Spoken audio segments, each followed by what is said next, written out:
What's up, everybody? I'm John Pounders with Now You See TV, and today we have one of my favorite guys to listen to online. He's done a lot of things. I guess he's most known for the Rise and Fall, the Return of the Nephilim, Babylon Rising, The First Shall Be Last, Archon Invasion, all these different films that are really good. If you guys haven't checked them out, I'm sure most of you guys that listen to this, I've also heard of Rob Skiba, but he's also in the process of trying to produce a movie called Seed, which I'm looking forward to. I know that's going to be a big production, a lot of money involved there, and so hopefully we'll get to that. But today we're going to be talking about a subject that is hated by so many people, and I'm not exactly sure why. And now my disclaimer is I don't know enough about it to be either way, and that's the way all of us kind of should be about a lot of subjects, because most people that are listening to the show are not scientists.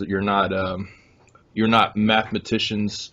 Some of you might be, but there's nothing wrong with looking at things from a perspective of you might have been taught wrong your whole life. And that's kind of what we've all done in a way when we came to Christ and when we came to the Messiah.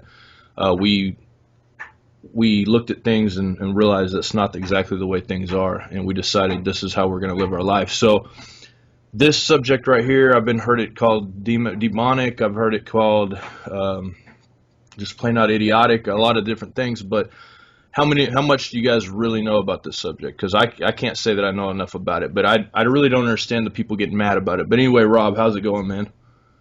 Good, John. How are you doing? Doing good, man. I was talking to a friend the other day, and he was like getting real heated about it. He's like, "There's no way." I'm like, "Dude, did you invent this theory? I mean, do you have stock in this? If it goes bad, are you gonna lose money? Or what's the deal? Why are you so mad?" Well, I've joked about it before, but and for your listeners and viewers right now, what are we talking about? Well, we're talking about the concept of the flat Earth, Right. and I've said it many times before. I'm like, if you want to see somebody get in touch with their inner psycho, all you have to do is mention that you're looking into it, and you watch them manifest. I mean, a freak show right in front of you. Yeah. Will go completely insanely berserk. And you're like, well, dude, all I'm doing is looking into this. I mean, what's the problem here? Yeah. For me, I'll just tell you up front. When I did the research for my first book, Babylon Rising, it was at sort of the tail end of an awakening that rocked my world, and that was the realization that 9/11 was an inside job. And that happened to me on a plane ride to. I was in a mission field. I was a multimedia missionary, part of an international missions organization, and my job was basically to get entrenched with the missionaries in the foreign field, and to do what they do, but also to document it on video, and then come back and create videos that would help them to raise awareness and support for what they did. So I was blessed and privileged to travel to about a dozen countries, almost a dozen countries, in 6.5 years. And I was on a plane to Kazakhstan, 2006. And it's a very long flight. And the people behind me, for like the entire flight, were talking about how 9/11 was an inside job. Now, at that time, in 2006, I still believed the official story, that it was box cutter toting terrorists that hijacked planes and blah, blah, blah. And I was in the Boy Scouts. I'm third generation Army guy. I served in the military in the Army for 8 years, about as patriotic as they come. And my attitude was, how dare you say that? How dare you even insinuate? Like, I just wanted to turn around and smack both of those people, Right. For the whole flight. And of course I didn't, but I'm sitting in my seat listening to them, fuming mad. And their whole thesis was based around Michael Moore's documentary Fahrenheit 9/11. Mm-hmm. And so I did my job in Kazakhstan, but that conversation was stuck in my head from the flight there. So on the flight back, I'm thinking, man, I'm gonna debunk those guys. I'll never see them again. But in my own mind, I needed to debunk what I was listening to them say, Right. So I'm not a Michael Moore fan, but I did go get that film, Fahrenheit, because I wanted to see firsthand what they were talking about. And at the same time I rented that movie, I also rented Fahrenheit 9/11, which was sort of the debunk of his video. But it didn't answer all the questions for me. In fact, it raised more questions. And that sent me hopping down a bunny trail that wow. I saw Loose Change. That was for a lot of people. That was the gateway video for a whole lot of others. But that was the first time they really put it in a concise way that really made a lot of sense and brought a lot of questions to my mind that I had on the day of the event. I remember watching things on TV on 9/11, going, "That can't happen." Like, watching buildings fall at free fall speed after office fires, because I mean the jet fuel burned off in the first few seconds. So there's no way you're going to tell me the jet fuel melted the steel. I mean, that was burnt up almost immediately, and I could tell you stories about that, but I won't waste time on it. But I had an incident where I got doused in jet fuel myself when I was as a helicopter mechanic before I became a pilot, and was very afraid because I knew what the flashpoint was, and it was in wintertime, and all I needed was a little bit of static electricity to go off of my flight suit, and I'm up in flames, So, I became intimately aware of jet fuel at that moment, and needless to say, I didn't buy the story that the jet fuel caused anything, other than the initial explosion, and of course the impact of the planes caused the damage. But after that, we're watching oxygen-starved, coal-burning, or cool-burning, I should say, office fires. And in less than an hour, these huge buildings came down in free fall speed into a pile of ash in their own basement. And then later we find out that a paper passport, and not just any passport, it was like the passport of the terrorists, was, and I'm like, how did I ever believe this crap? And that's when I began to realize, okay, it is so easy for us to be lied to and to buy whatever people are selling us, and that made me extremely skeptical of my government.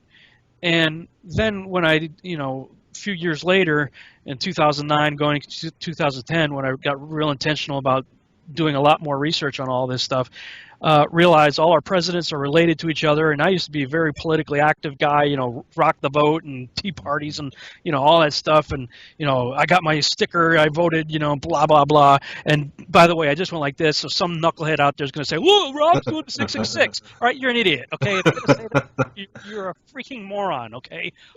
Talking about a sticker. I've had some guy just post a video because I was talking about something. I went like this or whatever, and they're like, "Oh, look, he's got skulls behind him, and he's got the pyramid. See that thing above his head? The light's like a pyramid. It's like a he's doing six." I'm like, people, all right, Dude, I feel you, man. I did that one day. I was just talking, and I was just going like this. Yeah. Because I was trying to make a point, and like, dude, and like, the next thing you know, I'm a Satanist. I'm throwing up 666s all over the place. I'm like, wow, man. Yeah, I did a talk. And I have a banner behind me for my book. This is my Babylon Rising, the first class. And so right behind me, all you see basically was the all-seeing eye and the poster behind me. I'm doing this whole lecture, and they're like, "See, he's in the Illuminati, and he's flashing." I'm like, get a clue. If you're going to say anything, before you even open your mouth, do like a half an hour of research. Right. Like my entire book is exposing that crap. Yeah. I mean, you could catch Illuminati signs in video any day. I mean, it's one thing to take a picture doing that, you know what I mean, or something. But like, if I'm doing this or this kind of thing, or okay, right. But come on. Yeah. So anyway, I'm just saying that as a disclaimer because I know some knucklehead out there is going to take that freeze frame and do a whole video on it. But I did that all that research for that book, and I got to the point where everything we've been taught is a lie. In church, in school, on TV, the media, our government, all the media is owned by 6 corporations. All our presidents are related to each other. Your votes don't really matter, And so when it came to the subject of flat Earth, of course, I had the same exact knee-jerk reaction everybody has. That's crazy. That's stupid as a saying. What are you talking about? Why? It's the 21st century.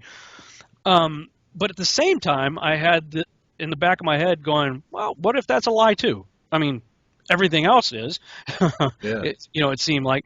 So in a way, I didn't have as much cognitive dissonance to overcome as the average person who's going through life believing what the media says, believing what their teachers told them, believing what comes from the pulpit, never questioning anything, just believing everything is, hunky-dory and rosy and, nobody would ever lie to us.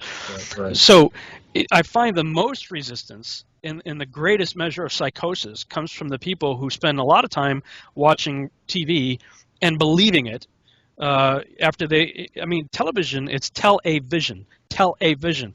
They're telling you what they want you to believe, and it's actually a form of entrainment. In fact, when I sort of weaned myself off of television, the only thing I watch now is like on Netflix or something, without commercials, Yeah, and same here. just like Everybody Loves Raymond before I go to bed or something. I don't watch much, but I watch now. I become a people watcher, and I watch people who watch TV, and they are completely zoned out, hypnotized drones. Mm-hmm. They're practically drooling on themselves. And when you study how television works, it is a form of entrainment. Mm-hmm. And it takes, if I remember, I did the research a while back, so forgive me if my numbers are wrong, but I think it takes about 7 to 10 minutes or something like that to put you into a state of entrainment. And that's about, for an hour-long television show, drama, that's about the spacing that you have between commercial breaks. Mm-hmm. And then the commercials put all the stuff, buy this, buy this, buy this, you got to have this, and oh, you got this ailment, well, get this drug. And then they give you all of the side effects. Side effects may, oh, I got a hangnail. Well, side effects may include blindness, throat cancer, liver cancer, and you may die. But, ask your doctor if this is right for you, and you're like, oh, I They must get this pleasant music behind it while they're talking about it. And everybody's smiling, I'm going to get rid of my toenail fungus, but I'm going to destroy my liver, and people are mindless drones going out and buying this stuff, and the commercial breaks only last long enough so that it doesn't pull you out of the entrainment. Right. They put you back in for another 7 to 8 minutes or so, and many people, statistics say they watch 4 to 5 hours of TV a day. The Nielsen report talks about the average person watches 4 to 5 hours of TV a day. Well, if you're among that crowd of people who watch 4 hours of TV or so, and then you end your night with the evening news, well, you are completely made into a lobotomized zombie from all this garbage that you just watched for several hours before you're watching the evening news, and then you're watching stuff that's being pumped out by 6 Luciferian-owned corporations. It doesn't matter if you're CNN or CNBC or Fox or whatever. You're getting the same garbage. Yeah. And then you try to talk to these people about things like 9/11 or Sandy Hook or any number of other topics, and they are all hook, line, and sinker on the official story. So those are the same people that you get the most pushback when you discuss something like the subject of the flat Earth. And so everybody has a measure of cognitive dissonance that they have to overcome. And then once you get through that, then you can somewhat think rationally enough to at least consider the evidence. Yeah, at least question stuff. There's nothing wrong with that. Start questioning it. Yeah. And, a worst case scenario, all you're going to do is prove why you believe we're on a ball. Mm-hmm. Because I don't know about you. I'm 46 years old. I have never in my life questioned it, ever. Yeah, never. Before, honestly, man, before I saw you post something about it, I never thought anything about it. Then I was like, what is he doing, man? This guy's flipping out on me. And then I started actually looking at it, and I'm like, maybe he's onto something, because honestly, like, at first it was kind of a oddest thing I've ever heard. And then because it's something you don't really think about, but then, man, when you look into it, there's something there. It's not as cut and dry as what people think anyway. Right. Well, I'll just, for your audience sake, tell everybody, first of all, I am not a flat earther. I have coined a phrase for myself. Everybody wants to label you, and I've always been resistant to labels. I'm like, don't try to put me in your box. Okay, I'm not going to fit. I have put a lot of content out dealing with the flat Earth, but I've still got questions too. Frankly, I've got more questions than I have answers. Yeah. So I have taken to calling myself a zetetic agnostic. Yep. And what that means is a zetetic is somebody who proceeds with inquiry and investigation. It's basically what the word means. And agnostic is somebody who doesn't believe they can prove it either way. They're just kind of like, well, I don't have sufficient enough evidence, to prove something. Now, when it comes to my belief in God, of course, I am not an agnostic or an atheist. I'm about as much a believer as you can be. I accepted Christ as my Savior at age 7. Grew up in a Christian home. My dad was a Baptist minister when I was a kid. Been in church my whole life. Been reading the Bible my whole life. So love my Lord and Savior and am fully on board with, God. But on this subject, I'm like, well, I'm still questioning this stuff. I created a website called testingtheglobe.com because Paul told us in what's it, 1 Thessalonians 5:21, I think, to prove all things or test all things, depending on the English translation. So that's what I've started to do. I'm like, wait a minute, I've seen that globe in the classroom since preschool. Even before kindergarten. Yeah. That thing's always there in the corner. You can play with an inflatable ball of the Earth or whatever. Yeah. So it's always been in our face. But have we ever tested it? Have we ever questioned it? And I can say for myself, prior to April of last year, I would say no, never have I ever questioned it.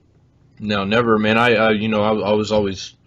It was never something in my mind to even think about. I mean, I've questioned. I can't say I've never questioned the idea of astronauts going to the moon or anything like that before, but the Earth not being round. And honestly, up till recently, I thought the Bible said that the Earth was globular. And if you would get into that a little bit, because most people think that, and most people will say that, but the truth of the matter is that's not what the Bible says. Yeah, that was the big rude awakening for me. I'll just tell you how I got into the research to begin with. I was heading down to a place to do my taxes. It was about an hour and a half drive. It was April 13th, and I like when I go on a long drive, I like to listen to podcasts and stuff like that. And there's a couple of guys out there that they're my go-to place, to download stuff, and listen to. And Canary Cry Radio with Basil and Gons is one of my go-to places. I like listening to their stuff. And is that Gons from Face Like the Sun? Same guy? Yes, okay. Gons Shmore. And they had this, interview with Mark Sargent about flat Earth, and I'm going, what? Of course, it's April 13th, so I'm thinking, and it was already pre-recorded, it was already up on their site, so I'm thinking, maybe this was an April Fool's show. Maybe they did it for April Fool's Day or something, 2 weeks earlier. So I thought, I'll download this thing. It's an hour and a half or so, and I'll listen to it on my drive. So I went into it rolling my eyes when I realized, okay, this is not a joke. They've got a guy on here that's serious. I'm going, what? So I'm rolling my eyes like this is crazy. But by the end of the interview, now I'm pulling into the place to do my taxes, and I'm going, well, shoot, that guy kind of made some sense, and like the gerbil's running as fast as it can in my head, I'm like, man. Yeah. So then I do my taxes, and then I get back in the car, got another hour and a half drive back. So I thought, well, I'm going to listen to this again. So I listened to it again, and it really messed me up. I'm like, okay, all right, I gotta find this guy, and I gotta have him on my show. I gotta interview him too. So I was aware that Mark Sargent was the guy that was on the Canary Cry show, that he, Eric Dubay, and Matt Powerland or Matt Boylan, he goes by both names, were sort of the big three out there talking about this stuff. So I'm like, okay, well, I don't know how to get a hold of these guys, but I'll see what I can do to try to reach these guys. But Mark put his contact information at the end of each of his videos, and he did a whole series of videos called Flat Earth Clues. And I think there was 11 at the time, and I watched all 11 of them. So he puts his contact information right there on the video, so I call him up or email, whatever I did, and anyway, he agreed to be on my show on Wednesday. So I listened to this stuff on Monday on Canary Cry, spent Tuesday watching all the videos and stuff and doing some of my own research, and then on Wednesday of the same week, I had him on my show. And if you go back and listen to the archive, you'll hear me say, look, I still believe very much in the expanding Earth model, the Neil Adams, globe is expanding. In fact, I taught about it this was April 2015. I had taught about the expanding Earth model in December of 2014. So just a few months prior, like 4 months prior, I had taught about the expanding Earth. Yeah. So if anybody's got stock in the round Earth thing, you had it in there, but big time. Big time. I used to teach creation science, for Sunday school and stuff. And I used to do, other teachings outside of Sunday school and stuff, but to mostly young people, teenagers and stuff, because I was impacted by Kent Hovind. in my late teens, early 20s. He came through my little Baptist church in Chicopee, Massachusetts, and did his whole week-long creation series, and I was like blown away. I got I think it was 6 VHS tapes, like 12 hours of Kent Hovind, and I dubbed them to audio cassette and would listen to them till I had them practically memorized.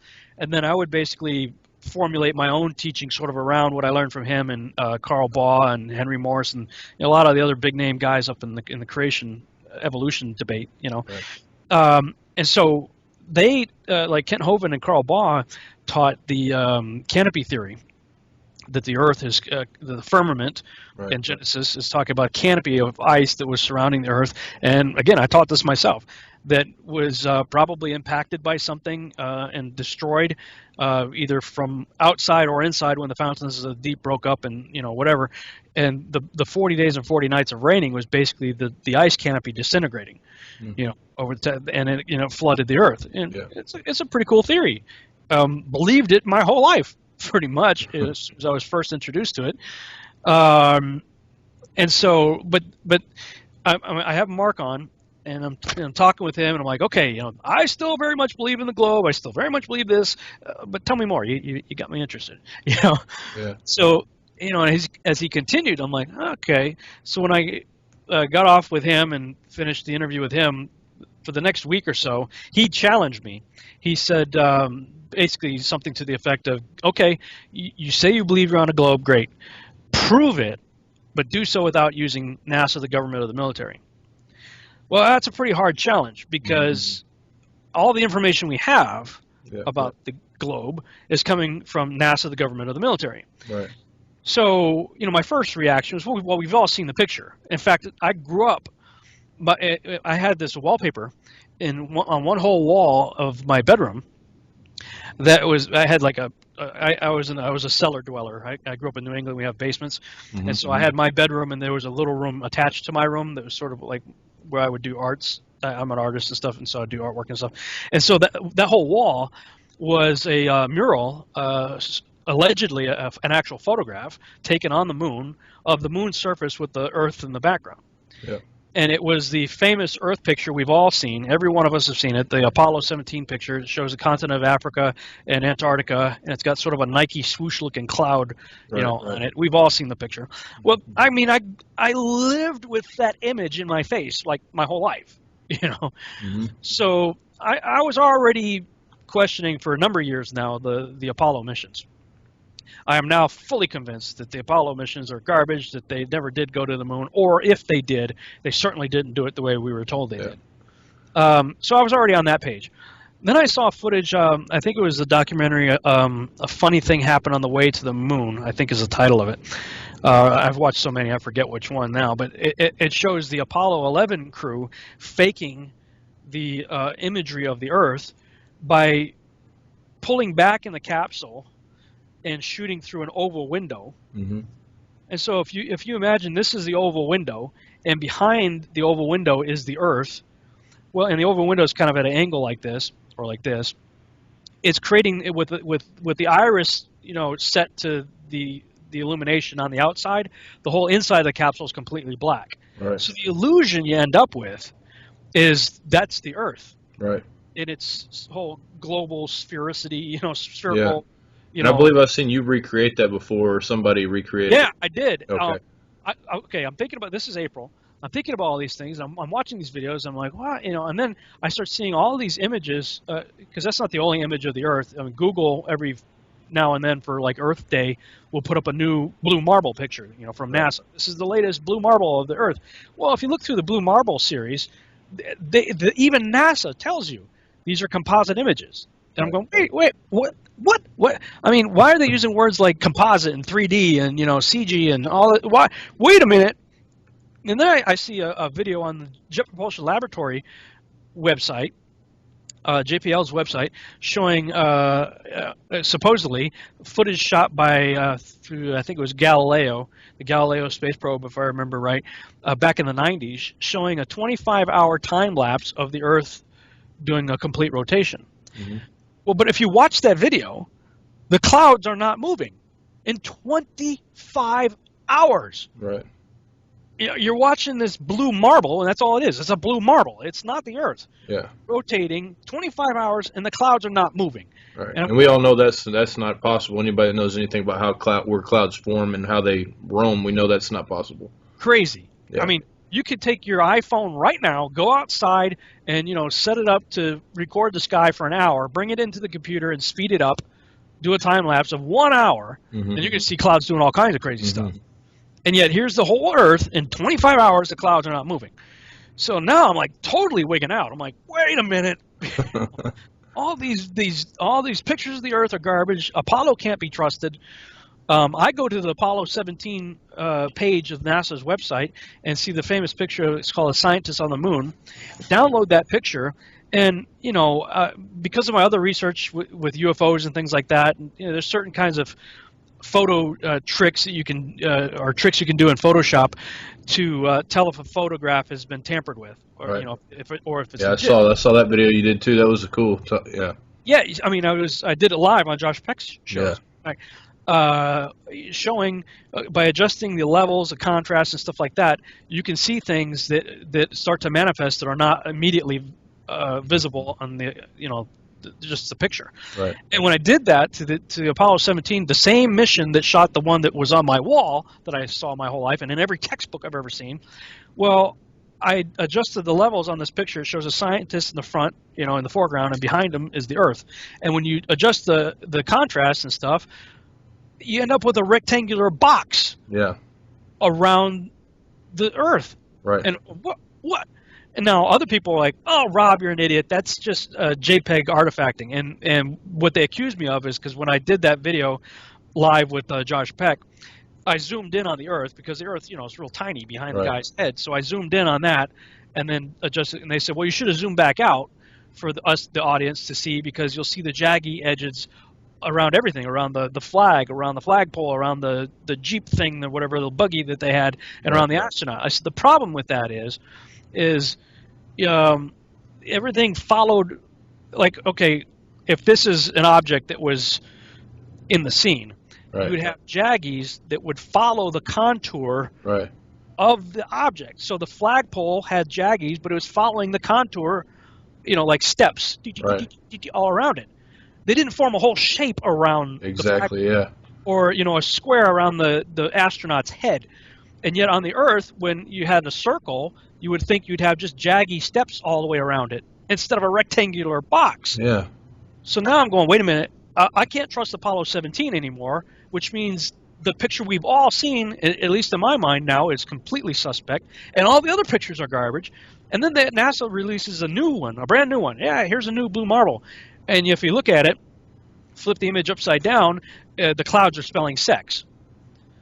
And you're going, yes, I believe I saw that too, man. Yeah, that like, for anybody that doesn't know anything about Photoshop and stuff like that, we own a photography business, me and my wife, and when you Photoshop something in there, depending on what type of file or whatever, if it's a PNG or whatever, if you Photoshop something in there, you're going to have, if you get close enough to see the pixels, you're going to have a box around whatever you Photoshop in there. So unless you're good. And, yeah.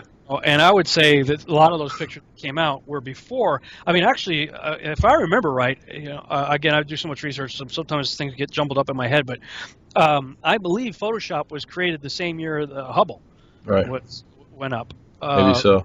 And so, how convenient, or how maybe I should say how convenient. Right. I mean, Photoshop made it possible to create very deceptive imagery. Mm-hmm. I've gotten to the point, I've been using Photoshop since about 1990, somewhere in the 90s.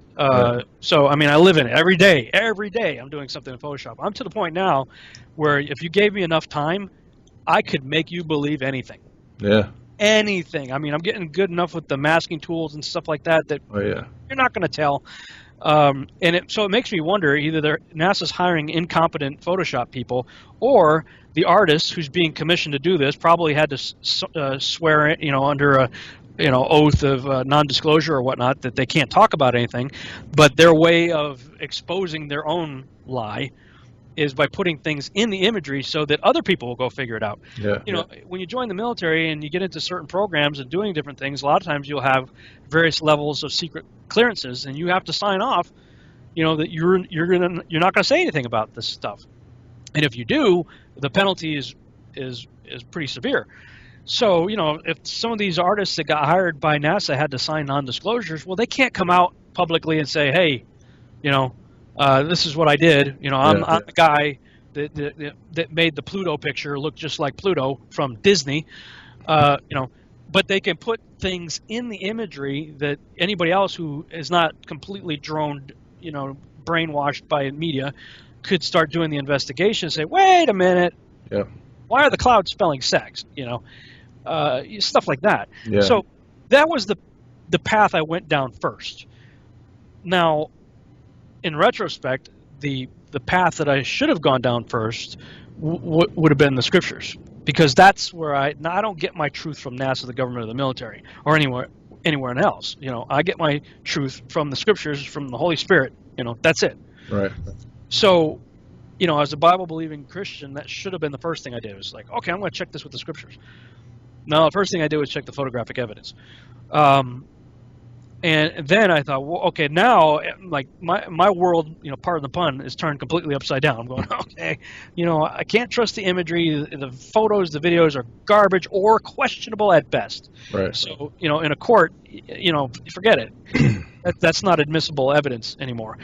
So I go to the scriptures. Now, look, I used Isaiah 40:22 like everybody else in their talking parrot has used. Yeah, the circle of the earth. Oh yeah, and what's it, Job 26:7, I think, where it talks about God hangs the earth on nothing. Mm-hmm. Use them all. I've used all those verses. As a matter of fact, on Friday nights I've been uploading videos that I did. I'm making videos out of audio that I did back in 2013, studying the Torah, going through the Torah in a year, and in the they have what they call the half-Torah portions, which are portions from the prophets right, that go along with whatever the portion is from the Torah. And one of the portions from the prophets that went along with the previous Torah portion I did a few weeks ago was Isaiah 40:22. Isaiah 40:22. And I edited this into the video. I'm going, I no longer believe this, because if you listen to me in 2013, I'm like, see, this is proof that they knew the earth was a globe. Right there in Isaiah. They knew it, blah, blah, blah. I'm editing, I'm taking the audio and turning it into video right here on this computer, laughing at myself going, oh, man. So I kind of put a disclaimer in the video saying, I'm not so sure we can take this verse that way anymore. Yeah, yes, in 2013, that's what I believed, but in 2015 or 16, no. And I love the King James only folks out there. King James only. That's the only. Jesus and the Apostles read from the King James. It's the only book that's right. Okay, great. Okay, Isaiah is one of the last authors of Scripture to describe the nature of our world. Prior to Isaiah, you had Solomon describing the earth. You had David describing the earth. You had, of course, Moses and the Torah. You have Job. There's several other people prior. Moses, Job, Solomon, David. These guys all had given us quite a bit of detail. And so, then along comes Isaiah. Well, Isaiah is not contradicting the other guys. He's writing in agreement with the other guys. And so when you take the entire testimony of Scripture as a whole, there's no way you can get a ball, much less a spinning heliocentric ball, out of anything Isaiah is talking about. If you're a King James only type, well, God bless you. Welcome to the Flat Earth Society. Because Isaiah 22:18 is where Isaiah and the King James translators knew the difference between a circle and a ball. Because in Isaiah 22:18, it talks about, I'll toss you like a ball. The Hebrew word used there is dur. And if I'm not mistaken, I believe that Isaiah is the only guy who used the word for ball in the Bible. Again, I could be mistaken on that, but for some reason I seem to think in my research, I was like, wait, he's the only guy that used the word for ball.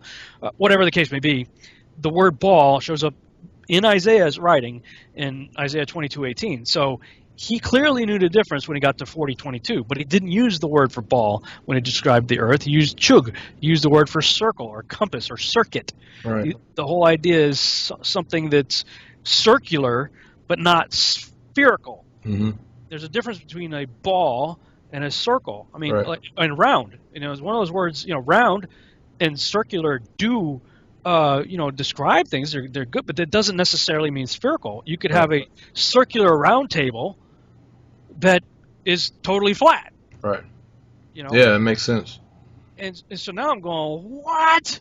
Because when I went to this, after being totally jaded by everything I saw from NASA, I thought, okay, I am aware of the fact that all of us approach the scriptures with bias. If you come from a dispensational preacher rapture mindset, then that's all you see. Mm-hmm. Everywhere you look. That's what it is. If you don't come from a dispensation, or you take those glasses off, you see the same scriptures completely different.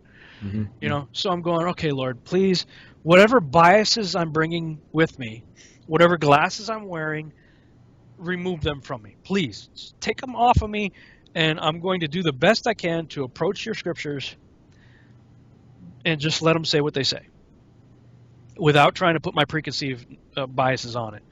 And wow, man. If people want to see it for themselves, go to testingtheglobe.com/Bible.html, because that was my brain dump after I did that. I went. It's not an exhaustive list, but it's pretty extensive. I went through all the scriptures that I could find or remember dealing with the nature of the heavens, the Shemaim, the Rakia, the firmament. Then I did the descriptions of the earth, and then I did the scriptures that dealt with the sun, moon, and stars. And on that blog, I say, look, do the best you can, pray, whatever you got to do to take your preconceived notions out of the picture, and just let the text speak for itself, and see what you come up with. And frankly, there is no way the scriptures even remotely support a spinning heliocentric ball. No way. Yeah. And then, I had already done all this research myself and started putting it out there, and everybody started calling me the village idiot, and I'm crazy, I'm insane, whatever. And when I was getting all that verbal abuse, I was looking for the copyright of a picture that I wanted to use, and it was by Logos Bible Software. And Logos is a highly respected Bible study software. Yeah, it's huge, man. I use it all the time. And it's expensive. Yeah. They're proud of it. Yeah. They're proud of their software. That stuff costs some money. And they've got a lot of very highly respected, credentialed scholars on staff that contribute to the commentary and whatnot that's in that software. And one of the guys that everybody seems to love and respect is Dr. Michael Heiser. Well, when I knew that he was on staff with Logos, I was aware of that. But when I was doing the research to figure out who created the graphic that everybody was passing around on the internet, and to confirm that it was in fact created by Logos Bible Software, and it was, I stumbled across an article that Heiser wrote. I want to say it was 2012 or 13, I think. And he was commenting on another article, which he linked in his own article. This other article is talking about Christians have the courage of your convictions. If you say you take the Bible literally, then you're in a still flat earth under a dome. Yeah. And Heiser was commenting on that. And he also referenced a video in the blog that he wrote that he taught on the subject. So I thought, oh, cool. So I click on that, and it takes me to a Vimeo page of a lecture of his where he's talking about, unquestionably, this guy is a Semitic language expert. This guy intimately understands the ancient Near East culture, reads Hebrew, Sumerian, all kinds of ancient languages. Brilliant guy, lots of letters after his name. The guy spent tens of thousands of dollars to get certified as a smart guy. Okay, right. I'm the village idiot. I went to high school. Okay, don't listen to me. I'm an idiot. What do I know? Here's a guy that paid lots of money to put letters after his name, and people say, yay, he's smart. Okay, he does a whole lecture saying, well, if you say you take the Bible literally, which many Christians, if not most, are fond of saying, myself included, I constantly say, because Ken Hovind, among others, were very instrumental in drilling that into me. Yeah. This is our source for truth, and you can trust it, and you can take it literally. Okay, that's what I'm going to do. Um, well, the problem is if you do that, the Bible, in no uncertain terms, tells you the Earth is stationary. It's not moving. It's not orbiting. It's not rotating. It's set on pillars. It's circular and flat. It's under a dome. Some people get wrapped around the axle about that, but the firmament is an enclosure. Yeah. Whatever the shape is, to me, the ancients constantly depicted it with a dome, and it's the most logical shape to put over a circle would be a dome. Kind of like one of those little snowballs or whatever. Like a snow globe. You end up with a snow globe. Yeah. But this is what really got me when I was looking into the firmament issue in Genesis 1, which is a text that I have quoted, written, created PowerPoint presentations around, graphics, motion graphic, all kinds of stuff around the creation, the 6-day creation. I can't tell you how many times I've read the text. I go back and look at it again with an unbiased mindset, taking those glasses off, and 3 times, clear as day, it says that God placed the sun, moon, and stars in the firmament. Wow. Not outside and around it. And I'm staring at that text. I'm going, what? What? I'm going back and looking at what I did just a few months earlier in, my other teaching that I did in December of 2014, and, stuff that I've talked about my whole life. I'm going, how did I miss this? And so I'm like, maybe it's the English. It's got to be the English. That's King James, so I'm going to go ahead and check it, against some of the other. They're all saying in. And the reason they're saying in is because when you look up the Hebrew word, let me see if I can grab it here. It's Strong's number 7549, rakia. But when you look it up in that particular passage right there, when it's talking about the firmament, there's a bait in front of it, the letter bait. And when the letter bait precedes a word in Hebrew, it's as a prefix. It serves it means in. That's what it means. When you put a bait in front of it, when it says in the beginning, it's Bereshit. Mm-hmm. The bait in the beginning, in the firmament. I'm going, wow. I mean, there's no way now. I can't use that model that I've always believed, the canopy surrounding the earth. It doesn't work. And so when I was like, surely, Kent Hovind and some of these other guys have to figure that out. Well, apparently he did, because I saw a video that he did where he said there must be 2 firmaments. I'm going, what? Yeah, I saw that video. He threw the firmament and another firmament above that. I saw that video. He was talking about that. Yeah, because he said, the first one, obviously, these guys, and I did too, taught that was the rain of 40 days, 40 nights was the firmament collapsing, and the ice canopy coming down. And so, but David later says that, praise be, God of the heavens and the waters that be above the heavens. This is in a post-flood context. David's still saying there's still water up there. And so, to get around that, Kent, and hey, look, I love the guy. I love Kent Hovind. Yeah. I wrote to him in prison. I dedicated my books to him. I wrote a thing into him, said, hey, you may not agree with everything in these books, but you are a huge part of making me who I am today in my walk with God and my love for the Scriptures. And, I just want to thank you and encourage you. And, I was praying for him to get out and everything else. I love the guy, okay? Yeah. But none of us are perfect. I'm not perfect. He's not perfect. Heiser's not perfect. Nobody's perfect. God bless him, but there's no book, chapter, and verse to support the idea that there's another firmament, that there's 2 firmaments. Yeah. And that's just the beginning, man. I mean, and when you look at the Job scripture where he talks about he hangs the earth on nothing, that's one of those where you say, see, aha, that proves it. The earth's, the earth's hanging in space. Well, not really, because that's Job 26:7 and Job 9:6. He says that he's talking about the pillars of the earth. He also talks about the pillars in Job 38. So the same guy who wrote Job 26 also wrote chapters 9 and 38, fully acknowledges what many other authors of scriptures talk about, the pillars of the earth. So I started looking at it going, well, he can't be contradicting himself. We have to be misunderstanding what's being said here. And so I thought, hangs the earth on, is there another way of looking at it? I believe there is. If I said to you, John, I'm in want for nothing, you would understand, well, Rob doesn't need anything. Mm-hmm. Right? Well, I mean, that appears to be what he's saying. The earth is not hung on anything. The same way I would say I'm in want for nothing means I don't need anything. The same thing. The earth is hung on nothing. Why? Because it's set on pillars. It is not. It is hung on no thing.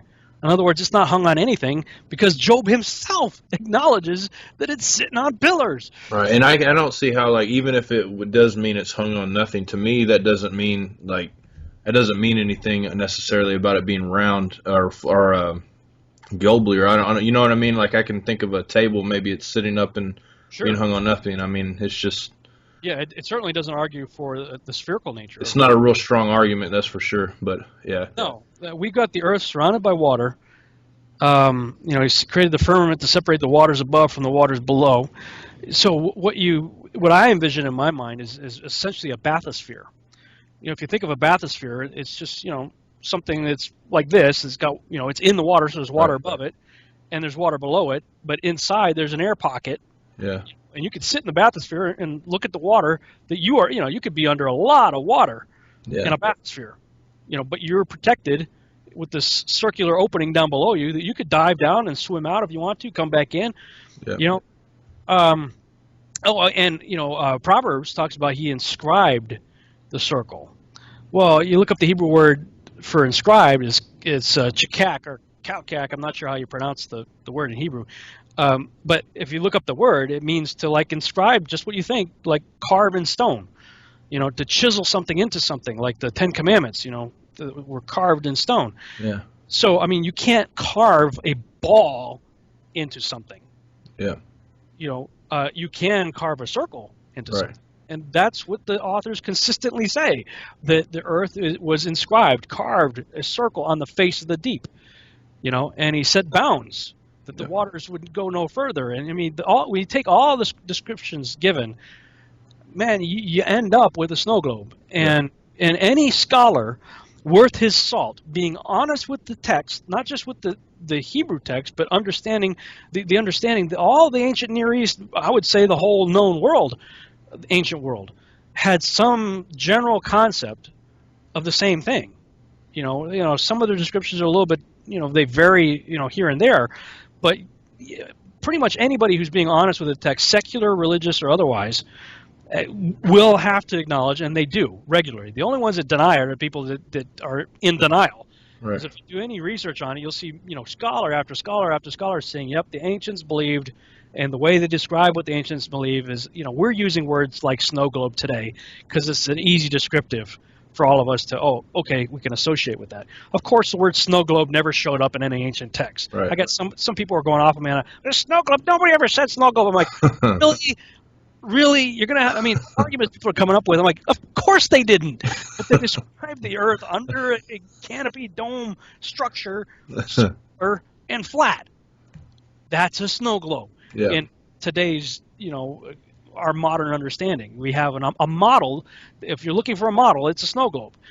I know one thing I just wanted to add. This is something that just kind of popped in my head. I remember watching your videos, but this was before I went to Texas, and I went there to see your friend Aaron Judkins, and I remember being in the airplane and thinking, I've heard so many people say that you can see the curvature of the earth while you're in an airplane, and I'm looking out there and I'm like, I don't see any curvature. So either I'm not high enough or there is no curvature. And then so I looked into it a little bit more. I saw this video about a guy with a laser. This is kind of like one of the things that kind of blew my mind too. He's shooting this high, powerful laser across this body of water, and there should be a drop of I can't remember how many feet it was exactly, but there was no drop. And I think you did show something where, I don't know if it was you or not, but there was a guy looking out over the ocean with a what are they called? Those, the things that pirates use, binoculars or something. He was looking out over the ocean to see the ship that had gone, and you could see it for miles and miles and miles. Yeah. That's when I first got into the research. That was the knee-jerk response of easily 9 out of 10 people. Mm-hmm. You're an idiot. You're a moron. If you've ever flown in a plane, you've seen the curve of the earth. And to be fair, I would have said the same thing myself. Yeah. I was a helicopter pilot for 6 of the 8 years that I was in the military. When I was a missionary, like I said, I've been to over a dozen countries, or at least about a dozen countries in 6.5 years. And as a public speaker now, I'm in the plane all the time. You won't see that. You won't see that curve if you really go out there and look for it. As soon as you start, you've convinced yourself, Yeah. as you've been brainwashed that we live on a ball. So naturally, when you go out, you look out the window, you're like, we're in a ball. But we're circling back around. I got a little sidetracked for a while ago. You're talking about that I faked it one time too. The same thing the astronauts did with the window. Yeah. And I got introduced to all this in April, and I'm pretty sure it was the next month. I think it was May. Pretty sure it was the next month. I had to fly out to San Diego to do a conference out there. So this is the first flight that I was on after being introduced to the subject. So thinking, like I had prior thought, I thought prior that I've seen the curve from the airplane. I'm going, well, I'm going to go up there and take pictures of it this time. So we go up and, cruising out to 37,000 feet or so. I'm looking out, I'm looking out as far as I could tell in both directions. I'm like, man, it looks flat. Yeah. So I start taking pictures out the window. And I was using my iPhone. And, with your iPhone, you kind of hit the screen to focus on whatever, you can select the area you want it to focus on. Right. Well, when I first started to do the pictures, it had auto-focused to the background right away, but I could still, because I was sitting where I was, part of the window was still in the shot. Right. So I'm focusing on the ground, and I'm taking a picture, and all of a sudden, I look at when it comes up on the screen, I'm going, huh. Because the ground was nice and in focus, but the window, you can see the silhouette because it was a silhouette. The curved window was somewhat blurry and totally black because the iris had set itself for the brightness of the outside world. Right. So the inside of the cabin went black, and I'm going, wait a minute. So I'm sitting here doing all kinds of pictures, like out the window, and Sheila, my wife's sitting right next to me. She's like, I'm leaning into her, and she's like, what are you doing? And I said, I'm taking pictures of Mars. She goes, what? And after I took a bunch of those pictures, I pulled them up on my phone. And they're on my website. People can go to testingglobe.com and see it for themselves.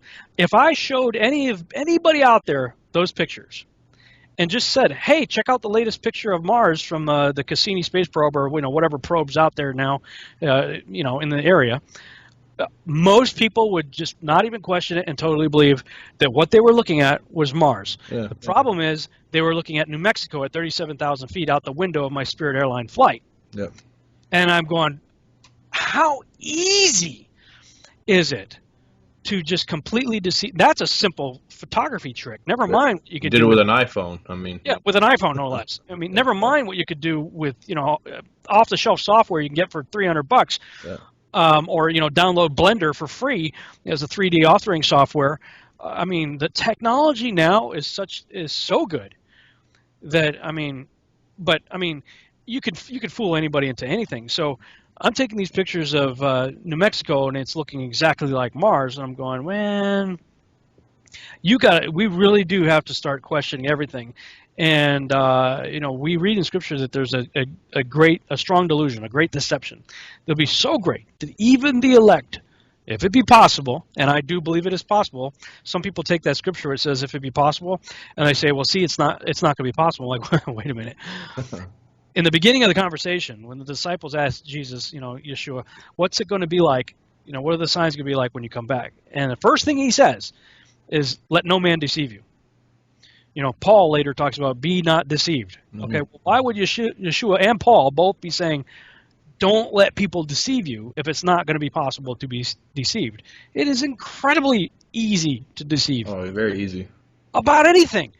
At this point, I did 6 months of research where basically all I did from the moment I woke up to the time I went to sleep was look into this.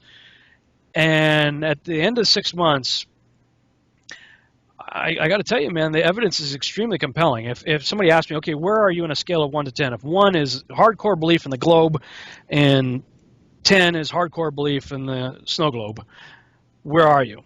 And at the time when that question was asked me a few weeks back, maybe a month or two ago, I had to say a 7. Wow. I got to be honest with you now, I'm probably more 8 or 9. Yeah, and see, like, you've done a lot of research on it, and there's only so much research that we can actually do, because Antarctica, you're not even allowed to go there. For one, I was like, well, why can't somebody charter a boat and you have to get the ice crusher, get all that stuff, and go to Antarctica? You're not allowed to do there. It's completely against the law.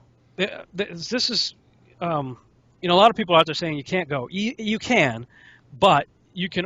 There was the Antarctic Treaty that was signed, and multiple nations have, a lot of nations have signed this treaty, and basically there are restrictions, and so yes, you can go there, but under the strict guidelines set forth by the treaty. And so, yes, you can go on tours, but you're only going to go where they allow you to go. You can't just go on your own. I mean, no matter how much money you got, no matter if you got an ice crusher, no matter if you got all the things that you need to do it, you're just not. You're not. And as far as sending cameras up into space, I mean, you could get a high power balloon and send it up while it's spinning around and look, but I'm pretty sure there's restrictions against that in certain areas as well, because if it lands on somebody. And well, actually, you'd be surprised. It's fairly easy to do it. Really? In fact, I'm getting ready to do a series of tests myself. I can't give a whole lot of details on it right now because we're still ironing out everything with the people that are going to be involved with it. If everybody who's right now currently saying they want to be a part of it end up being a part of it, this is going to be a really cool thing that we're going to be able to do. But basically, you have to just, it's pretty expensive to get some of these weather balloons, especially the ones that can go really high. And then there's a spin that takes place once you get to a certain altitude that you got to. You have to get permission, I think, with the FAA, because you have to be sure, you're not going to hit a plane, or a plane's not going to hit you. So where you're going to launch it is important. And there you can get permission to do a lot of high school kids and stuff like that. Do it for projects and whatnot. One of the guys that I'm hoping to partner with on this series of tests has the ability. He owns a video production company. He has the ability to make gimbals for cameras to keep the camera, no matter what the balloon's. Yeah, like a gyroscope on it. Yeah, it'll keep the camera stationary, or pointed where we want it to point. And the other big problem is with the video footage that we've been seeing, because there's been lots of footage out there. The Red Bull jump, when that dude Felix guy, jumped out, and but the problem is a lot of the footage that we've seen is shot with a fisheye lens. Yeah, and that's automatically going to give it a curve no matter what you shoot. And the only time the fisheye lens is going to be the most accurate as far as showing you what's actually there is when whatever you're looking at, the subject is across the center of the lens.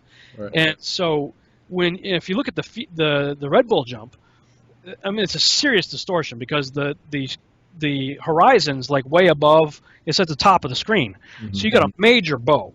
In fact, it's such a curve, it's so curved that he would have to be, he was only jumping like 130,000 feet or something like that. But to have a curve that what you see on there, if that was real, he'd have to be halfway to the moon, to have that much of a curvature of the Earth. That it's a fisheye if it's at the top of the screen, it's going to look like this. When it gets to the middle of the screen, it's going to look like flat. Mm-hmm. And when it gets to the bottom of the screen, it's going to be, concave. Right, so you got convex, flat, concave, and something with shot with a fisheye lens, you'll see it morph. It's doing all kinds of stuff. As soon as it changes views, it does that. So yeah, it's totally crazy. Well, you do this kind of stuff. So what this guy also can create the gimbals. He's got these basically about 50 millimeter lenses that you can put on a GoPro. Mm-hmm. So basically, you can fit the GoPro with a lens that's pretty close to what the human eye is. So you're not going to get the distortion that you have with the standard lens, the fisheye lens. So, but yet we can still take advantage of the small size and everything, lightweight and all that. Right. For the camera. So we want to hook up a series of cameras looking, in multiple different directions, looking up, looking down, different ways, with 50 millimeter lenses on them instead of the fisheye on a gimbal. So that should give us a really good multi-angled view of what we're looking at. But has that ever been done before with a gimbal like that? Because that sounds like a really good idea. Because most of the videos I see, they're just going completely crazy, spinning around when they get up there. Yeah, you get vertigo or something watching some of these videos. If it has, I'm not aware of it, because most of the videos that I've seen, like you, the camera's going spats. But I will say I've seen footage shot at 130,000 feet with the horizon across the center of the lens, and it is flat. It is flat as a pancake. Yeah. I've seen footage from a V-2 rocket shot up in the, I believe it was in the 50s, black and white footage, that got to 65 miles high. And once the horizon came across center, flat. Wow. I saw one with I forget the X1 or something like that. One of those early rocket planes that's dropped from a high altitude airplane, and it shoots up. One of the early test flights, Chuck Yeager type footage. Same thing, flat horizon. And I've seen footage from the Mercury program, and they were really crafty the way the video was cut, because you see the Earth's kind of, it's curved like this, but the Earth's starting to come in, and as it's coming in, it's straightening, and then they cut the video. Yeah. So it's like, well, obviously, if you see the way that the thing is morphing, if it would have been allowed to continue across center of the lens, you would end up with a Mercury spaceflight shot. The highest one that I've seen so far, perhaps other than the Mercury footage, was a German rocket. It was civilians sent up, I think it was last year or the year before, that had cameras on the rocket, looking different ways and looking down and whatnot. And that thing got to 161 miles high. And so the thing goes up, and it's looking down, and it's looking off to the side. And then when it kind of reaches its highest point, it starts to fall back to Earth. And as it starts to fall back to Earth, and the camera is looking out at the horizon, as that horizon goes across the center of the lens, it's flat. Right. So, yes, we can mock, we can laugh, we can make jokes, we can call everybody all the names we want to call them, but this is evidence that we have to deal with. At best, it's showing that photographic evidence is inconclusive for either side. Mm-hmm. Globalists want to say, hey, it's all the photographs proves it's a globe, and the flat earthers look at that and go, well, not really. When it goes across the center of the lens, it's going flat. Right. So, what other choice do we have if we can't trust our eyes and we can't trust the cameras that we're sending up? Well, then the only other thing we can do is terrestrial-based observations. And the video you were talking about earlier was Jaron Campanella. Jaronism is the YouTube channel. Talking about the one with the laser? Yeah, the laser. Yeah. This is 4 miles across, and look up the math right here. 4 miles across.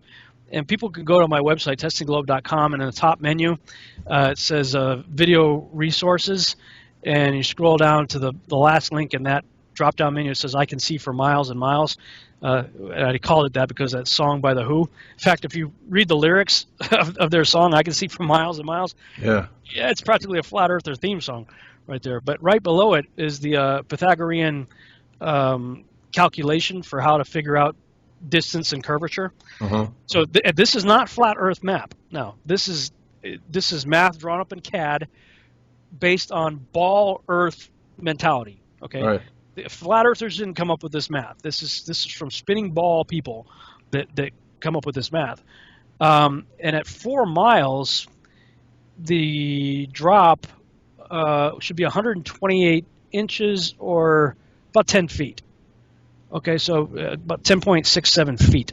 So now you're on water. Okay, Jaron was across from this body of water, and they had a camera on one side, and 4 miles away they had they originally tried to shoot a laser across and see if they could see the laser. The problem is as the laser went across the 4 miles, it spread out. As it went out, it didn't maintain that. So it was huge when it got to the other side. So they couldn't really do the kind of measurement that they wanted to. But then Jaron got the idea. It was like, wait a minute. I mean, this thing's bright enough. If we shine it on like a whiteboard or something, they should be able to see it on the other side. Mm-hmm. So he did. He shines this real high-powered thing onto like I don't know if it was a piece of paper or cardboard or whatever it was. Can't remember either, yeah. Like a whiteboard. Yeah. And they could see it. And so they kept lowering it. Well, okay, tell me when you can't see it anymore. Tell me when you can't. They got within, I think it was like an inch or two of the sand, and they could still see it 4 miles away. Yeah. Okay, so you can't argue that. Oh, I mean, this is water now. Flat water is not going to bulge, and Right. I mean, it's flat. I mean, yes, you might have some waves or whatnot, and that will cause a little bit of interference. But okay, this is a body of water right now, 4 miles across, and the math says that the ground that you're standing on over here should be 10 feet, or the ground over here should be 10 feet below your ability to see it. Right. It should be on the other side of the curve. and yet they could see the reflection of the laser about an inch off the ground when you shouldn't be. It should be 10 feet below. Yeah, and that's just basic stuff. I mean, people could argue, I guess, the refraction of the light of the, Oh, that's garbage. it's like, but yeah, I mean, a real test. I mean, that's a real test that people can do themselves. You can get those lasers now for about $60. They're, Yeah, you know, yeah, and the other guy that really caused a big uproar, and to my knowledge, he's not a flat earther. He's just a photographer who's taken some really great pictures. But this guy Joshua Nowicki snapped a picture of the Chicago skyline from the other side of Lake Michigan, over 50 miles away. yeah, Some say it was 60 miles, whatever, 50, 60. At this point, it doesn't really matter, because at 50 miles, the difference is 1,667 feet, and at 60 miles, it's 2,400 feet, almost a half a mile. So the ground that Joshua Nowicki was standing on and the ground that Chicago is standing on should be about a half mile below the curvature. right. The top of the Sears Tower should be something like 900 feet below your ability to see it. And yet Joshua is standing over here on the other side of Lake Michigan, and he snaps a beautiful picture of the Chicago skyline, and they submit it to, I think it was an ABC News affiliate, and the weatherman, who I'm convinced it doesn't even believe himself what he said, writes the whole thing off as a mirage. He says that the cold air coming off of the water met the warm air, and this was in the summertime, and it caused a superior mirage. Well, first of all, mirages are inverted. They're upside down. They're wavy, distorted. If you look at that picture, no. Perfectly straight up and down, symmetrical buildings with the lights on. Yeah, I saw the picture on your webpage or on your Facebook, I believe it was. Yeah, I mean, you can tell it's a city. There's no doubt about that. Different color lights, different, everything, just. And it's not leaning away from you on the ball, right. Nor is it fanning out, because the ball also goes this way. It goes this way, but also this way. There's no perception of any angle there other than perfectly straight up and down. And so part of the series of tests that I want to do along with the weather balloon test is go out there, because my friend Rick Hummer lives not too far from where Joshua Nowicki took the picture, and he wasn't on board with the stuff either at first. Now he's fully on board, but he said, "Wait a minute, we've all seen Chicago." And so he drove out there to go see it, to prove it to himself what he thought he already knew. And sure enough, he tells me a funny story.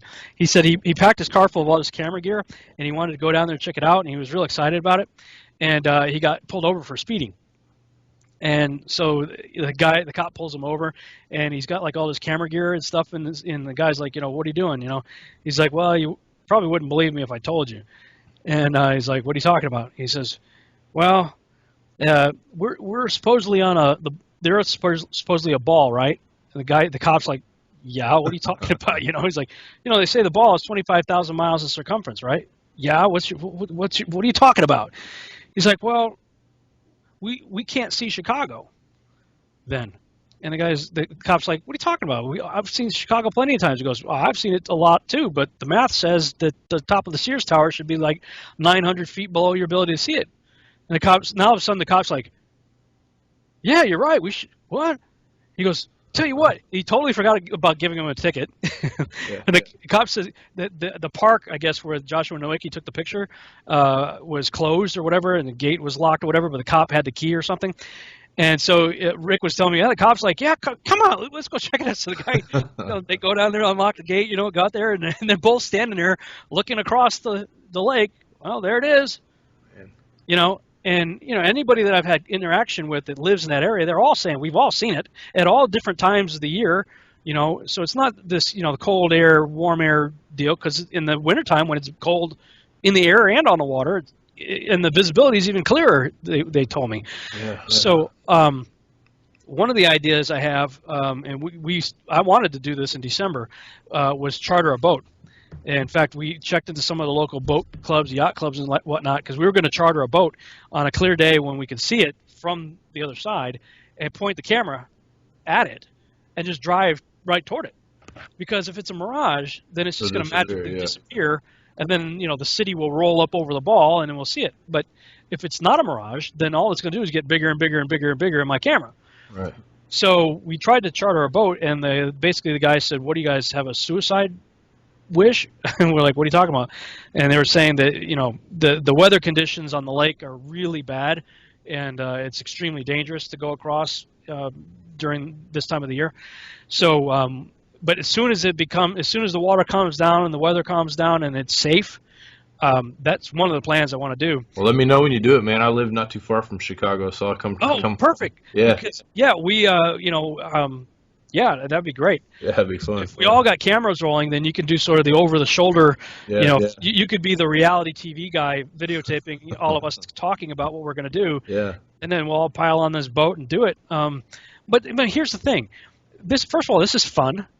It's exciting. It's real practical research going out and doing this sort of things. I tried to, some of the stuff, you chartering a boat and weather balloons, this stuff's expensive, buying lasers and stuff like that. So I tried to come up with the least expensive, easiest test that anybody can do.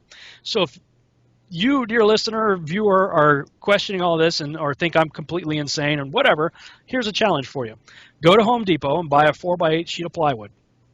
Get 4 different color spray paints and spray paint 1 foot bands, lay it on its side, take the 4x8 sheet of plywood, lay it down so it's 8 feet by 4 feet high, and the bottom 1 foot paint it red. Next one, yellow, green, blue, or whatever. Paint 4 1 foot bands on the 4x8 sheet of plywood. And then go get, if you've got an iPhone, it will tell you can get apps. It will tell you your altitude. So at sea level and all that, you can test and see, and then go find someplace that's flat, that's 3 to 5 miles long. That's really all you need. Something that's 3 to 5 miles long and flat, and you can pace the whole thing out. Go, every half mile or whatever, and document: is it still flat, or is there a bow in the road or whatever, and see if it's flat. And if it is flat, if you found a place like that, whether it's across a lake, you can guarantee the lake's going to be flat. So if you find a lake that's 3 or 4 or 5 miles across, then you can do what Jeranism did, but you don't need a laser to do it. Or if you've got the salt flats of Utah or any place else that you could find someplace in the desert of Arizona or someplace, nice straight road, flat, set the plywood up, start with 1 mile. Well, the distance at 1 mile, let's see, you should lose 8 inches. If you're standing a mile away from the board, you shouldn't be able to see most of the bottom band of color that you painted, because it should be 8 inches below the curvature. If you can see all of it, okay, go 2 miles. At 2 miles, it's 32 inches. So almost 3 feet of the board should be not visible to you because of the curve. See where I'm going with this? Yeah, definitely. Yeah. At 3 miles, it's 6 feet. So at 3 miles, if you could go to Academy Sports and get a 100 or 150 power telescope, and those are pretty cheap. I mean, you get them $30, $50 somewhere in there, So you'll spend probably less than $100 to do this test. Okay. So and if you guys do this test, please contact me, Rob at testingtheglobe.com, or contact John, whatever. I'd like to see the results. Videotape it. Do this is easy testing. If you think I'm crazy, go out and do the test. Yeah. Prove I'm crazy. Because I know what's going to happen. You're going to see the bands. Yep. And then you're going to have to go, uh-oh, the Bible tells me I'm in a still flat world. The test I just did tell me there's no, and if people do this all over the world, then you can't say, well, that one area that you were in, a flat plateau on the ball. Yeah, it'll get a little bit more than coincidental. If everybody all around the world are doing these tests, there's no way you can say every single location is a flat plateau. Right. But if at 3 to 4 or 5 miles, at 3 miles, it's 6 feet is the curvature drop, which means you should be looking 2 feet above the board, which should be on the other side of the curve. Yeah. 2 feet. You shouldn't see any color bands at all. But I know what you're going to see. You're going to see color bands. So. Yeah, I mean, what do we do with that? What do we do with that? Yeah, I mean, it's even if somebody, I think, absolutely proved it, unless somebody it's weird the way people think too, because unless somebody like NASA themselves or somebody came out and said it's like people wouldn't believe it. But I'm hoping people will actually listen to this whole entire show and kind of just with an open mind anyway, and just be like, you know what, it's possible. Let's check it out. Why not? Like you said, it's fun. It's fun to check stuff out like that. I mean, that's the adventure in life. Our life's short. Why sit around watching TV all the time. And I've heard people say, well, this takes away from the gospel. It's like, dude, Oh, you it sit doesn't. and watch shows on TV, that takes away from the gospel too. I mean, everything you do in life that's not actively preaching the gospel takes away from the gospel a little bit. But in life, you got to enjoy life too. There's a time to work, there's a time to play, there's a time for like Solomon said, there's a time for everything. And sometimes finding out the truth it's probably way more just, I don't know what the word I'm looking for, but it's more productive than a lot of the things people are doing. The same people that are saying that it's taken away from the gospel or whatever. It's just it's something interesting, and it's something new, and it's something that a lot of people haven't even ever questioned in their life. And there's nothing wrong with questioning stuff. If you don't question anything at all, you're just going to be a mindless drone, and you're never going to know anything. I mean, I thank God that I questioned just what I've been taught my whole life. If I hadn't have been questioning what was taught my whole life, I would have never known about the Torah, about what the importance of following the commandments of God is. I would have never known a lot of things. I had to start over from Genesis on. I started over and said, you know what, I'm forgetting everything that I've been taught, because I want to know what really the Bible says. Because the Bible says there's wolves in sheep's clothing. Okay, sheep's clothing is pastors. Sheep's clothing is people that are religious. It's not the Satanists down the road. Yeah, they're a wolf, but they're not in sheep's clothing. They're not there to deceive you the same way a wolf in sheep's clothing is. So this kind of stuff right here, if you want to say it's demonic or anything like that, just get off the page. I mean, altogether, because honestly, like, I don't care what you think if you think that, because this is real life looking for truth, and that's what we're here to do. So Yeah, a couple of things I'd say to what you had just said. My understanding of the blasphemy of the Holy Spirit is attributing to Satan the work of the Holy Spirit. yeah, When Jesus did what he did with the power of the Holy Spirit, they accused him of doing it with the power of Beelzebub. all right, He's like, So I would be really careful about that accusation. People out there saying things like that, because if you believe as I do that the Bible was divinely inspired by the Holy Spirit and written by men, then this isn't a psyop by the Illuminati. no, If it's a psyop, it started with God, because he's the one, through the Holy Spirit, inspired the authors of Scripture to describe this place from Genesis to Revelation, mind you, as a snow globe. Okay, so yeah, I'd be real careful with saying this is demonic. yeah, Because then you're gonna have to say the Scriptures are demonic, and that's scary.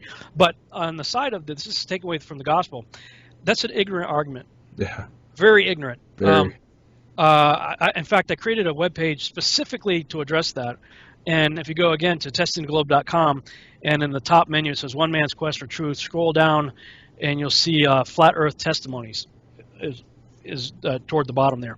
Flat Earth Testimonies. And that page right there is just, I'm telling you, it's just the tip of the iceberg. A tiny, tiny fraction of the emails that I have received and Facebook messages that I have received of people saying either they were, I can't even tell you how many atheists have written to me, a number of them, and several of them are talk show hosts that have had me on their show and saying, you know what, because of what you've been putting out and what other people are putting out, I bought a Bible for the first time in my life. I am now believing because if anything testifies to a creator, it's a terrarium. Oh yeah, man. I mean, just a protected zone, man. Only life in the world, right there. There's nothing more powerful than the idea of that, really. Because I mean, if you think you're just one little globe spinning out into the world, and there's millions of others like it, that's kind of scary to think. It's like, maybe I am out here just floating in thin air. Yeah. So yeah, for a lot of people,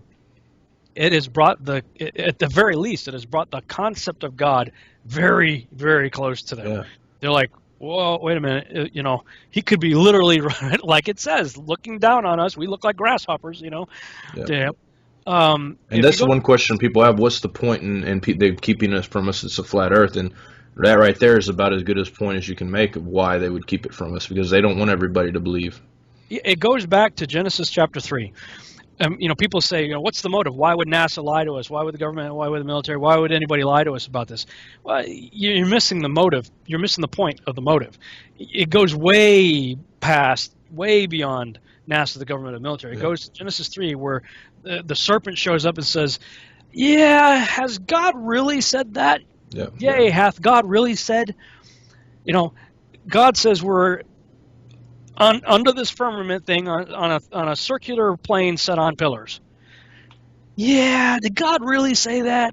I mean, that's where it goes back to. And if you look at the testimonies there and read through them, and that again, I put that up like within the first month or so, month or two at the most, of me looking into this. And if I had to put up stuff every day, I mean, this page would be huge. I got like 3 handwritten letters in the mail yesterday. Wow. Of people saying, "Wow, oh my gosh, I haven't read the Bible in 20 years. I'm now reading it again. You've opened my eyes to so much, and praise God." And That's people, awesome, man.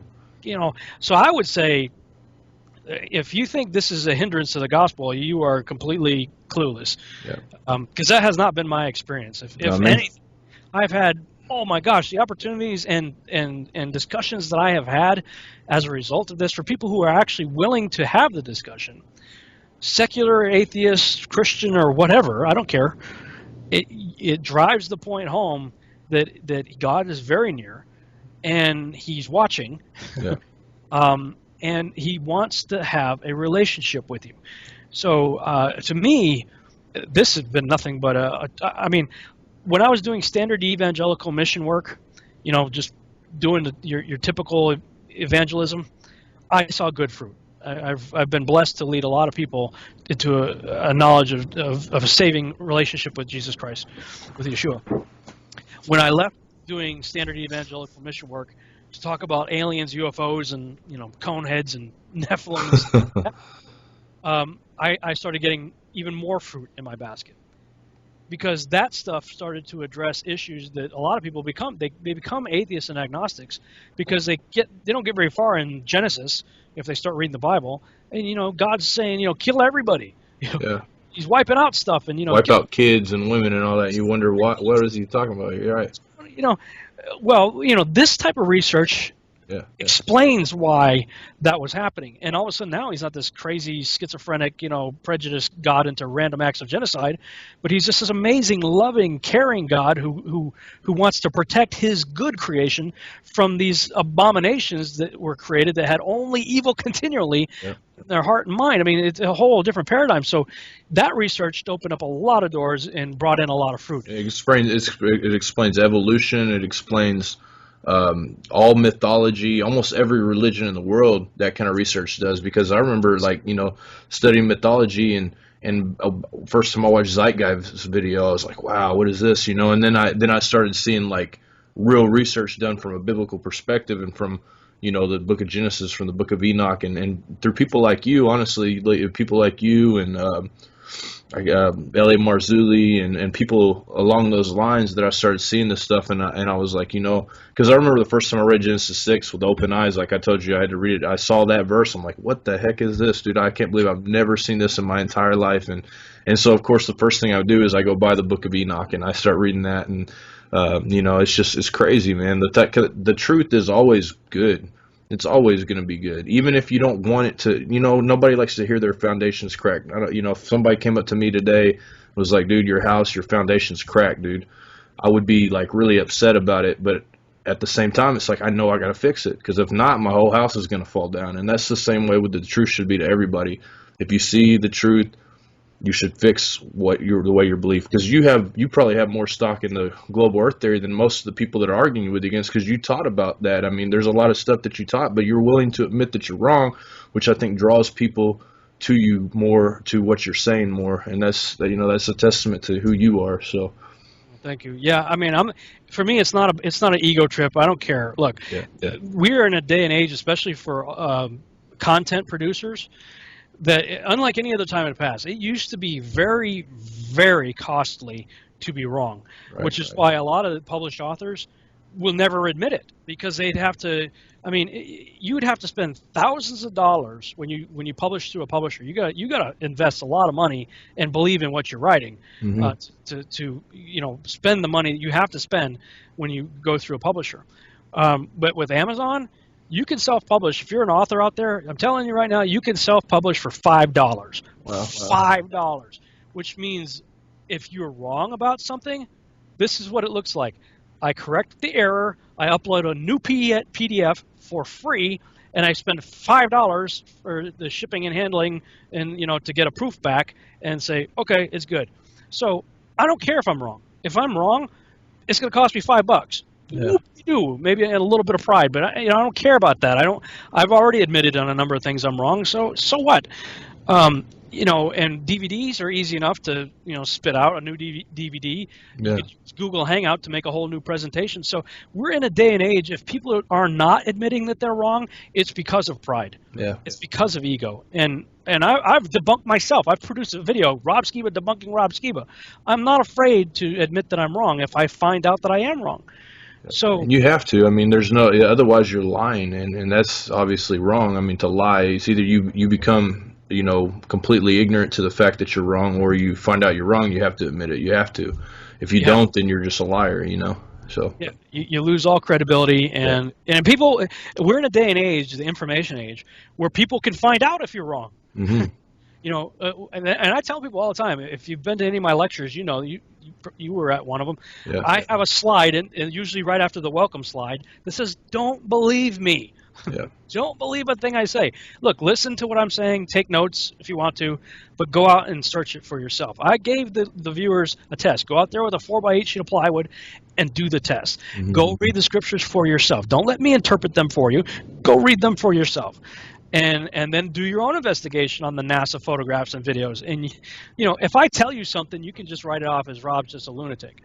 But if you find out for yourself, well, then you're the lunatic now in your own reasoning. You're like, oh no, I've become one of those guys that I used to. Man. Because nobody's gonna like it when you sell them. You think that I don't even talk to my family about it, because as soon as I said that, my dad's like, "What?" You looked at me like I was a complete nut job. I'm like, all right, well, I'll just back off on this. But I mean, I really do I'm like you, man. I'm leaning more towards the idea that it probably is flat, because why am I mean, first off, like, why have I put so much stock in what NASA's told me? I mean, why? I mean, what do I have to gain by putting stock in? Because we know that the whole world, the prince of the power of the air, we know who that is, and we know that he controls most of the things that are NASA. He controls, the media. He controls all those things to a point to where he's kind of molded who we are. And so why would I believe that 100% when I can do basic tests to prove some of the stuff wrong? How can I 100% believe what they say? I mean, just think of that, people. I mean, think of that, and don't get mad at the idea of the flat Earth. I mean, if the people that are mad at it are actually still listening, just think about it. Why are you getting mad? Why does it really matter to you if the Earth is flat or not? I think it matters a lot as far as, like, if the Earth's flat, I think it's amazing thing, because that changes a lot of things for a lot of people. It exposes. Well, I mean, at that point, if you're able to absolutely prove it, no questions asked, then you have the stark realization that you can never, ever again trust NASA, the government, or the military. Never. You can't. And you're right to say, why are we all putting so much trust in them?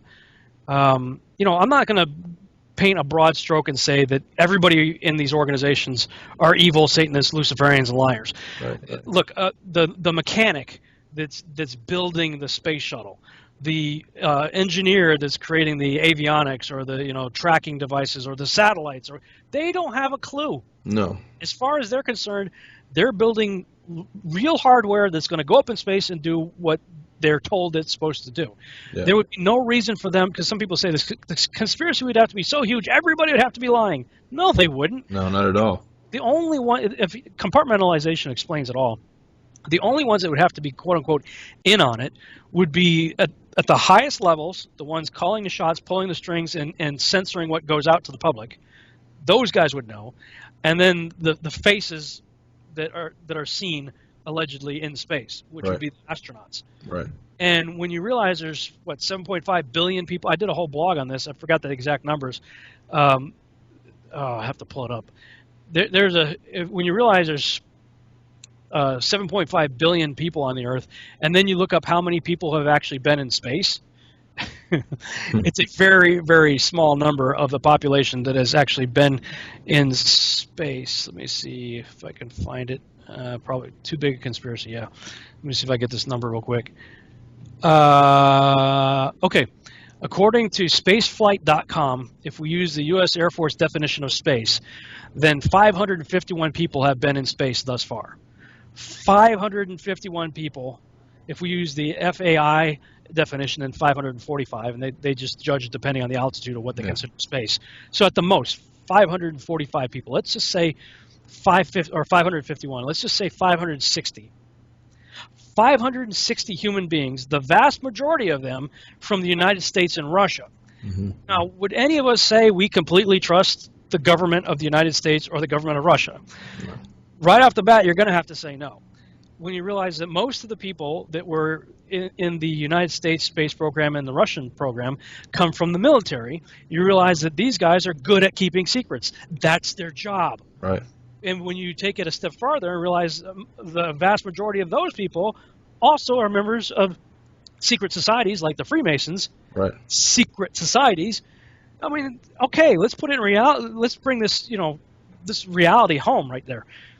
This would not have to be a very big conspiracy at all. No. It would just have to be very controlled within a select group of people that get the information to you and I. We believe, we trust astronaut so-and-so. He goes to my church. Well, guess what? The devil goes to your church too. Right. And there's already people that knowingly lie about it. They say you can see a curve from the plane. They're saying that because they've heard it a million times and everything, not because it's actually true. And they're not like a part of conspiracy because they're telling you that. They just that's what they think. Yeah. So. Yeah. I mean, 560 people at the most out of 7.5 billion people in the world. This is not a very big conspiracy. No, I mean, because there's way more than that are, I'm sure, involved in the deception anyway. So, I mean, that's not a lot of people to deceive. And there's just no, I don't know. I can't remember what I was going to say now. Wow, just kind of blanked out. But I'm in the process of trying to, dude, I've been trying to get myself off of this subject. October 15th, I said, I'm done. No more. I am not. I'm done. Let whatever be will be.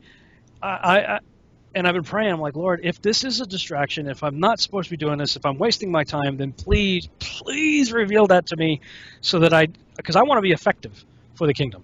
I don't want to be doing anything that's not effective for the kingdom. Yeah. And the more I pray that prayer, and believe me, I pray it a lot, the more I get emails, letters, and phone calls from people telling me, don't give up. You can't give up. I am a changed life because of this. So I'm going, okay, Lord, I mean, from now, at least until you show me otherwise, I'm going to continue. And the process I'm in right now is, okay, a lot of the same questions come up over and over and over again, especially the newbies. When a newbie first hear about this, they all have the exact same, I'm like, okay, you guys are like Johnny come lately. This was addressed 7 months ago, and I don't care to repeat myself. So you've got some homework to do. Go back. I didn't waste my, I didn't make almost 60 YouTube videos and over 400, 500 pages of printed content on my website, just to hear myself talk. Just to keep answering the same question over and over again.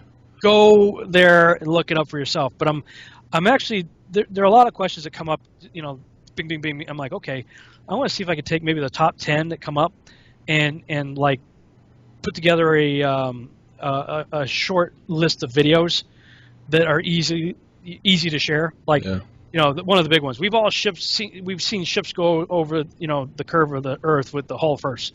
That one comes up all the time. Yeah. Well, Jaron did a fantastic video on that. I guess he's the one I saw. I thought it was you, but yeah, I think I've seen his. I did one too early on, but he did one where he got footage from somebody or whatever out on a beach, like actually zooming in with somebody. And if you've got $700, go get the Nikon Coolpix 900 camera, because it's got a zoom on it. It's got the equivalent of a 2,000 millimeter lens capacity to zoom like way in on long distance stuff. Wow. And so when you watch a ship go out with your eyes at about 15 miles or so, you're going to start to see it disappear a hole first. But you get this camera out or get a telescope or binoculars out, look, zoom in, there's the whole ship again. Yeah. Well, wait a minute. How could the whole ship be there if it supposedly went over the ball? Right. there's no ball to go over if you're seeing it when you zoom in. And some of these, they're zooming in when that ship's way out there. Yeah. So The mathematics don't add up for what they're trying to deceive us with. So yeah, it just doesn't. But hey, man, I'm going to have to head out. But man, this was good. Hopefully, it opened a few people's eyes if they are willing to look into this stuff for themselves. Yeah, I hope so as well, man. I mean, I'm sure we'll get a lot of crazy comments, but I really don't care, dude. I could care less, man. I mean, that's just when you talk about subjects that are not common to the media and stuff, you're gonna get hate no matter what. So it's all good.